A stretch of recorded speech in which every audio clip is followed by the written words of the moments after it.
What started as a routine political interview turned into a live television meltdown when Ivanka Trump tried to publicly humiliate Jasmine Crockett, and instead triggered a silent counterattack that exposed a truth so dangerous it froze the studio, shattered her composure, and sent shockwaves all the way to the White House.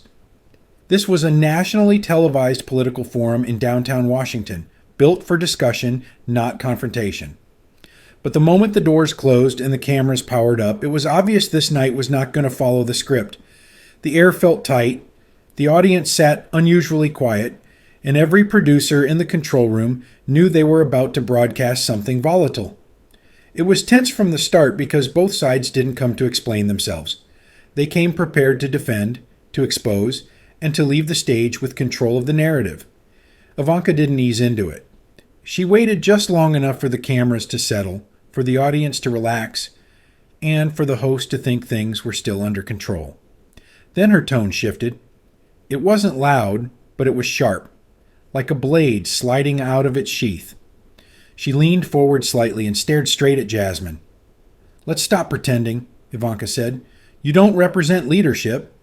You represent noise. You represent outrage culture dressed up as politics." A few people in the crowd sucked in air at the same time.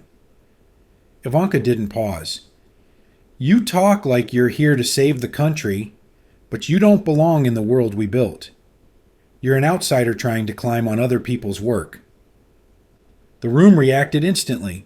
The camera cut tight to Jasmine's face, then back to Ivanka. Then back again like the control room was bracing for impact. Ivanka lifted her chin and kept pressing. "You didn't earn this stage," she said. "You borrowed attention. You chase cameras. You chase headlines. And now you want to lecture families who actually built something in this country."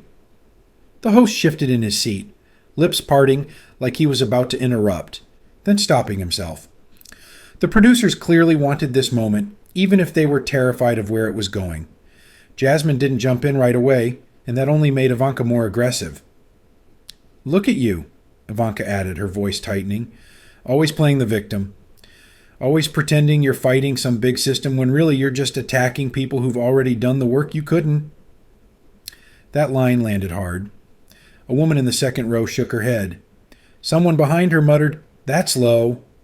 The analyst booth cameras caught one commentator whispering, "This just turned personal," while another leaned forward, eyes locked on the feed, already imagining the headlines forming in real time. Ivanka wasn't done. She pointed slightly with her hand, not enough to look wild, just enough to be intentional. "You don't belong on this stage," she said again, slower this time, making sure every word landed. "You don't belong in rooms where real decisions get made. You're here because controversy needs a face, and tonight that face is you." The crowd reacted louder now, a few gasps, a few sharp exhales.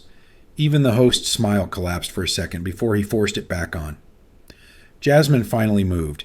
She didn't raise her voice. She didn't interrupt. She simply leaned closer to her mic and looked Ivanka dead in the eyes. "You talk a lot about belonging," Jasmine said calmly, "but what you're really saying is that power should only belong to families like yours." Ivanka smirked. "No," she fired back immediately. "I'm saying power belongs to people who actually know how to hold it, not people who show up just to tear things down." Jasmine didn't flinch. "Funny," she replied, "because from where I'm sitting, you sound scared of anyone who isn't under your control." That was the breaking point. The temperature in the room spiked. Ivanka's jaw tightened. "Scared?" she snapped. "Of you? Please. You don't scare me, you annoy me. You embarrass this process." Jasmine's eyes narrowed slightly. "Then why are you talking about me instead of answering the questions?" she shot back. A few people in the audience let out quiet "oh" reactions. The host froze, hands gripping his cue cards. The control room zoomed in on both faces, splitting the screen, locking them together like a courtroom cross-examination. The host leaned forward, sensing the tension building, but unsure how to release it. "Congresswoman Crockett," he said carefully, "do you want to respond to what was just said?" His voice was calm, but there was pressure behind it, the kind that comes from producers counting seconds and viewers waiting for a reaction. Jasmine didn't answer immediately. She kept her eyes on Ivanka, holding the gaze without blinking, not aggressive, just steady and unmovable. That eye contact alone changed the mood, turning the stage into something that felt less like a talk show and more like an interrogation room. Ivanka shifted slightly, adjusting her stance, clearing her throat, as if to remind herself she was still in control. The audience noticed it too. A few people whispered. Someone in the back row leaned forward, elbows on knees, locked in. Jasmine finally inhaled slowly, the kind of breath people take before saying something they've been holding back for a long time. When she spoke, her voice wasn't loud. It was calm, measured, and precise, which somehow made it more dangerous. "You can call me whatever you want," Jasmine said, eyes still fixed on Ivanka. "You can try to push me out of this room, but that doesn't change the fact that there's something you don't want the public to hear." The room went quiet again, but this time it wasn't awkward. It was sharp. Ivanka's expression tightened for just a second, fast enough that she probably thought no one noticed. The cameras noticed. The audience noticed. That tiny crack was all it took. The host froze, then jumped in. "What exactly are you suggesting?" he asked, trying to keep the moment from running away from him. Jasmine didn't rush to answer.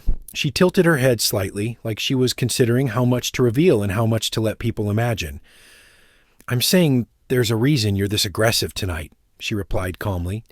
"There's a reason you're trying so hard to discredit me instead of addressing the real issues."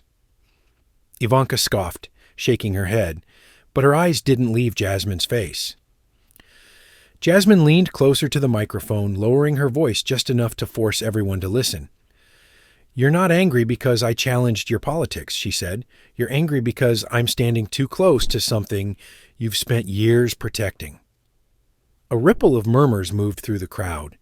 The analysts in the booth stared at each other, already sensing the direction this was heading.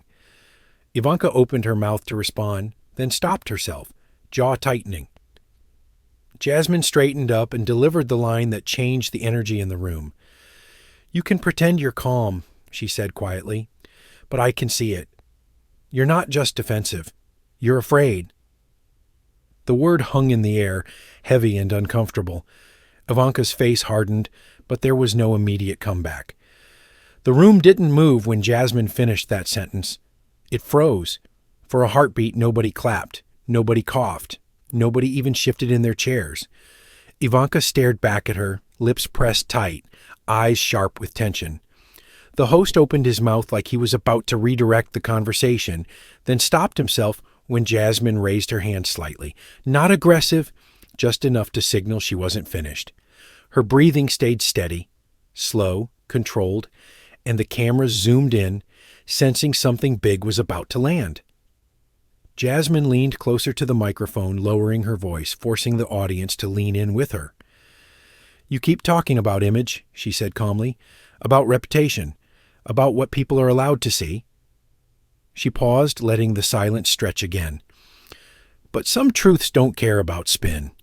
They don't care about press teams or talking points."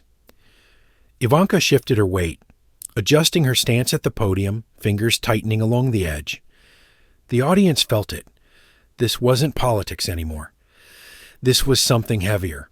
Then Jasmine said it. She didn't shout. She didn't dramatize it. She simply dropped the word into the room like a weight. The truth is in the DNA. The reaction was instant. Gasps rippled across the studio. Someone in the front row whispered, "Did she just say that?" The analyst booth cameras caught two commentators staring at each other in shock, one shaking his head slowly, the other already reaching for his notes.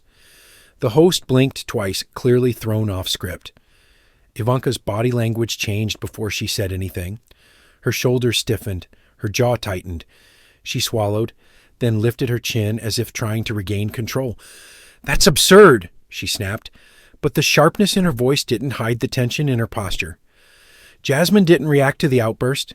She stayed calm, eyes steady, letting Ivanka's reaction speak louder than words. The crowd murmured louder now, the energy building minute by minute. The host tried to step in, voice raised just enough to cut through the noise. "Congresswoman Crockett, are you making a scientific claim here?" he asked, clearly struggling to keep the conversation on safe ground. Jasmine turned her head slightly toward him, but kept her eyes on Ivanka. "I'm saying there are forms of truth that don't rely on opinion," she replied. "They rely on evidence people can't talk their way out of." The control room switched camera angles rapidly, cutting between Jasmine's calm face and Ivanka's tightening expression. Ivanka leaned forward now, voice sharper, more defensive. "You're crossing a line," she said. "This is reckless." Jasmine didn't raise her voice. "No," she answered quietly. "What's reckless is pretending some things can stay buried forever." That line hit harder than the word itself. The audience reacted again, louder this time, some gasping, some whispering, some visibly shaken by where this was heading. The word DNA had barely settled before the next wave hit. The host leaned forward, voice tight, no longer hiding his urgency. "If you're implying evidence," he said, "then you need to explain what you mean. Are we talking about speculation, or are you talking about actual testing?" The studio grew louder with murmurs, people shifting, craning their necks, trying to catch every word. Jasmine didn't rush. She took a slow breath and nodded once. "I'm talking about physical samples," she said calmly. "Objects that don't lie. A hairbrush. A drinking glass. Everyday items that carry biological traces whether people want them to or not." Ivanka shook her head immediately. "That's illegal," she snapped. "That's invasive." Jasmine didn't flinch. "What's invasive," she replied, "is pretending the truth disappears just because it's uncomfortable." The cameras cut close to Ivanka's hands, gripping the podium, knuckles whitening, then back to Jasmine's face, steady and controlled. The audience could feel the tension rising in real time. This wasn't abstract anymore. It wasn't theoretical. It was about physical proof. Jasmine continued, choosing her words carefully. "These samples weren't handled casually," she said. "They were preserved, logged, tracked, passed through professionals whose only job is to verify, not to speculate." She didn't list names. She didn't claim secret labs. She kept it grounded, simple, believable. "The results didn't come from one test," she added. "They were checked more than once. Different reviews, same outcome." The analyst booth went quiet, eyes locked on their monitors. One commentator whispered off mic, "That's the part that changes everything." The host raised his hand slightly, trying to slow things down. "Are you saying this was independently reviewed?" he asked. Jasmine nodded. "Independent confirmation matters," she said. "That's the difference between rumor and evidence. One voice can be dismissed. Multiple confirmations create a pattern." The word pattern landed heavy. People in the audience reacted again, not loud, but sharp, like something clicking into place. Ivanka leaned forward now, voice shaking with anger. "You're manipulating language," she said. "You're creating drama out of thin air." Jasmine met her stare. "No," she replied quietly. "Drama is shouting. This is documentation." That line drew a reaction from the crowd. A few people nodded. Others stared in disbelief. The control room cut to a wide shot, capturing the entire room because the tension had outgrown the close-ups. The host pressed harder. "What about chain of custody?" he asked. "How do we know this wasn't contaminated or mishandled?" Jasmine didn't hesitate. "Because the process was tracked from collection to review," she answered. "Every transfer recorded, every step accounted for. That's how professionals protect integrity." Ivanka opened her mouth to interrupt, then stopped herself, breathing faster, eyes darting between Jasmine and the host. Jasmine straightened and delivered the line that locked the moment in place. "This isn't gossip," she said. "It's not speculation. It's not something you can laugh off." She paused, letting the silence stretch again. "It's a verified pattern?" The room reacted instantly. Gasps. Low voices. The host leaned back in his chair, stunned. Ivanka stood rigid, jaw tight, eyes burning with frustration and fear. The room barely had time to recover before Jasmine pushed forward. She didn't raise her voice, but her tone sharpened just enough to cut through the noise. "When I say pattern," she said, "I'm not talking about something distant. I'm not talking about vague connections people can explain away. She paused, eyes locked on Ivanka. I'm talking about a direct connection. The word direct hit the room like a shockwave. You could hear gasps ripple from front to back. Someone whispered, "What does she mean by that?" Another person shook their head, stunned. Ivanka's reaction came before her words. Her shoulders stiffened. Her lips parted slightly, then pressed together again. She shook her head once, slow and firm, like she was trying to erase what had just been said. "This is outrageous," she snapped. "You're twisting information to create spectacle." But her hands betrayed her. One gripped the podium harder than before. The other lifted slightly, then dropped, unsure where to land. The cameras caught it all, zooming tight on her face, the tension visible in her jaw and eyes. Jasmine didn't rush. She let Ivanka speak, then responded calmly. "You keep calling this spectacle," she said. "But the reason it feels uncomfortable is because it doesn't fit the story people were told." She turned slightly toward the audience. "This isn't about distant relatives or loose associations. It's about proximity, about closeness, about connections that sit much nearer to the center than anyone expected." The crowd reacted again, louder this time. People leaned forward. Some covered their mouths. The emotional temperature in the room spiked instantly. Ivanka cut in, voice rising. "You're implying things you can't prove," she said sharply. Jasmine met her gaze. "I'm laying out a chain," she replied, "a chain of results that point in the same direction." She gestured lightly with her hand, as if connecting invisible dots.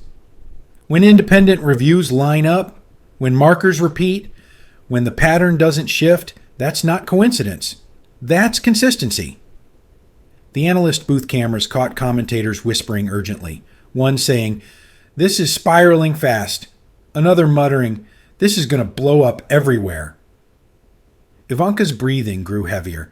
She tried to laugh it off, but it came out tight and forced. "You're playing with people's emotions," she said. "You're crossing into family territory you have no right to touch." Jasmine didn't back down. "Public power makes private secrets public business," she answered calmly, "especially when those secrets shape perception, influence, and trust." That line drew a strong reaction. A few audience members nodded. Others looked visibly shaken. The host tried to step in, raising his voice over the growing noise. "Let's slow this down," he said. "We need clarity here." But the room was already slipping out of control. Audience members were talking over each other. Producers' voices crackled through the host's earpiece. Camera operators shifted positions to capture the chaos spreading across the studio floor. Jasmine delivered the moment that tipped everything over. "This isn't about rumor," she said firmly. "It's about a direct line that doesn't match the public story." The reaction was immediate and explosive. Gasps turned into loud murmurs. A few people stood halfway out of their seats. Ivanka slammed her hand on the podium. "Stop!" she shouted. "This is disgusting." The studio erupted. Voices overlapped. The host struggled to regain control. The calm debate atmosphere shattered completely. Ivanka finally snapped. The pressure that had been building since the word direct exploded out of her all at once. She leaned forward and raised her voice, no longer trying to sound polished. "This is a lie," she shouted. "This is a disgusting attack on my family." Her words came fast and uneven, stepping over each other. The calm image she walked in with was gone. You could hear the strain in her voice, the frustration cracking through every sentence. And the audience reacted instantly, some gasping, others whispering in disbelief as the volume in the room jumped. The cameras zoomed in without mercy. You could see Ivanka's hands trembling against the podium.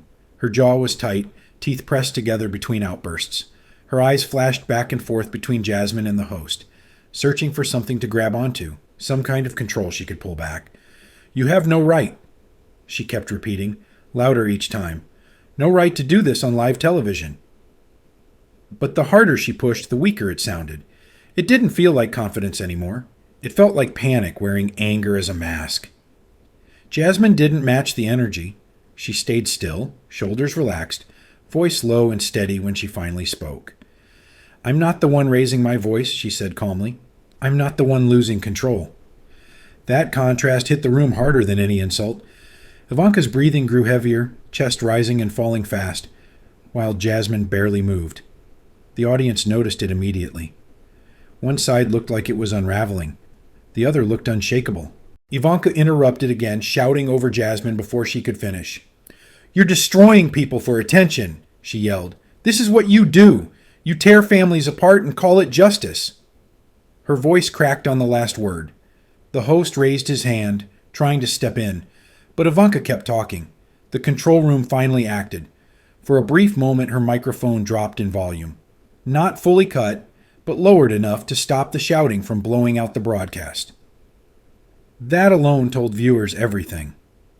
The show was losing control. When the mic came back up, Ivanka was still talking, but now her voice sounded strained, almost hoarse. "You don't care about truth," she said. "You care about humiliation." Jasmine looked straight at her and replied quietly, "The truth doesn't need to scream to be heard." The room went silent again, not because anyone told them to be quiet, but because the contrast was too sharp to ignore. Ivanka stood rigid, face flushed, eyes glossy with emotion. Jasmine stood steady, calm, grounded. The final crack came when Ivanka slammed her hand on the podium. The sound echoed through the studio. "Enough," she shouted. "This ends now." But nothing ended. The audience reacted louder than ever. Producers' voices poured into the host's earpiece.